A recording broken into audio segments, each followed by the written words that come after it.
हरे कृष्ण दोस्तों, मैं हूँ स्वाति। मैं आज आप लोगों के सामने एक सुंदर सी प्रासंगिक सत्य कथा लेके आई हूँ बांके बिहारी जी के। आशा करती हूँ आप लोग ज़रूर सुनेंगे। एक व्यक्ति पाकिस्तान से 1 लाख रुपए का रूहानी इत्र लेके आए थे, क्योंकि उन्होंने संत श्री हरिदास जी महाराज और बांके बिहारी के बारे में सुना हुआ था। उनके मन में आए कि मैं बिहारी जी को ये भेंट करूँ। इस इत्र की खासियत ये होती है कि अगर बोतल को उल्टा कर देंगे तो भी इत्र धीरे धीरे गिरेगा और उसकी खुशबू लाजवाब होती है। ये व्यक्ति वृंदावन पहुंच गए। उस समय संत जी जो थे वो एक भाव में डूबे हुए थे। संत देखते हैं कि राधा कृष्ण दोनों होली खेल रहे हैं। जब उस व्यक्ति ने देखा कि ये तो ध्यान में है, तो उसने वह इत्र की शीशी उनके पास में रख दी और पास में बैठकर संत की समाधि खुलने का इंतजार करने लगे। तभी संत देखते हैं कि राधा जी और कृष्ण जी एक दूसरे पर रंग डाल रहे हैं। पहले कृष्ण जी ने रंग से भरी पिचकारी राधा जी के ऊपर मारी और राधा रानी सर से लेकर पैर तक रंग में रंग गई। अब जब राधा जी रंग डालने लगी तो उनकी कमोरी, जिसको छोटा घड़ा बोलते हैं, वो खाली था।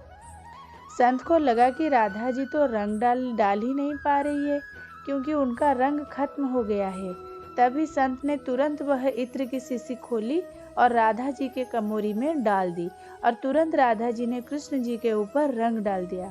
तो हरिदास जी ने सांसारिक दृष्टि में वो इत्र भले ही रेत में डाला, लेकिन आध्यात्मिक दृष्टि में वो राधा रानी की कमोरी में डाला। उस भक्त ने देखा कि इन संत ने सारा इत्र जमीन पर गिरा दिया। उसने सोचा, मैं इतने दूर से इतनी महंगी इत्र लेकर आया था, पर इन्होंने तो इसे देखे बिना ही सारा का सारा रेत में गिरा दिया। मैंने तो इन संत के बारे में बहुत कुछ सुना था, लेकिन इन्होंने मेरे इतने महंगे इत्र को मिट्टी में मिला दिया। वह कुछ भी ना बोल सका। थोड़ी देर बाद संत ने आंखें खोली और उस व्यक्ति ने संत को अनमने मन से प्रणाम किया। अब वो व्यक्ति जाने लगा। तभी संत ने कहा, आप अंदर जाकर बिहारी जी के दर्शन कर आए।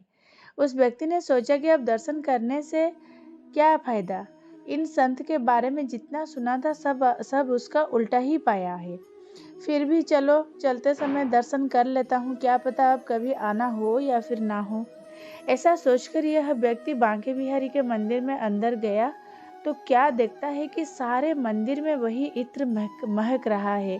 और जब उसने बिहारी जी को देखा तो उसे बड़ा आश्चर्य हुआ कि बिहारी जी सिर से लेकर पैर तक इत्र में नहाए हुए थे। उनकी आंखों से प्रेम के आंसू बहने लगे और वह सारी लीला समझ गए। तुरंत बाहर आकर संत के चरणों में गिर पड़े और उन्हें बार बार प्रणाम करने लगे और ये भी कहते हैं, संत जी मुझे माफ़ कर दीजिए, मैंने आप पर अविश्वास दिखाया। संत ने उसे माफ़ तो कर दिया, पर कहा कि भैया, तुम भगवान को सांसारिक दृष्टि से देखते हो, लेकिन मैं संसार को भी आध्यात्मिक दृष्टि से देखता हूँ। तो भक्तों, वो जो इत्र था वो जमीन पे नहीं, वो स्वयं बांके बिहारी के शरीर के ऊपर ही गिरा हुआ था, क्योंकि जो हरिदास जी है ना, उनकी भाव से बांके बिहारी प्रकट हुए थे। वो बांके बिहारी और राधा रानी दो नहीं है, बस एक ही है। राधे राधे।